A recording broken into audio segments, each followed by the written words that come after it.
We've taken decisive action to address our trade imbalance with China. We've put tariffs on $250 billion in Chinese goods, and we could more than double that number. But we hope for better. The United States, though, will not change course until China changes its ways. As the President said just a few hours ago in the Oval Office, we have great respect for President Xi and great respect for China.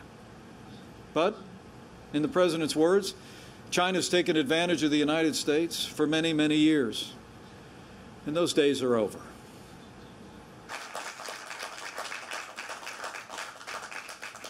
No. Do not accept foreign debt that could compromise your sovereignty.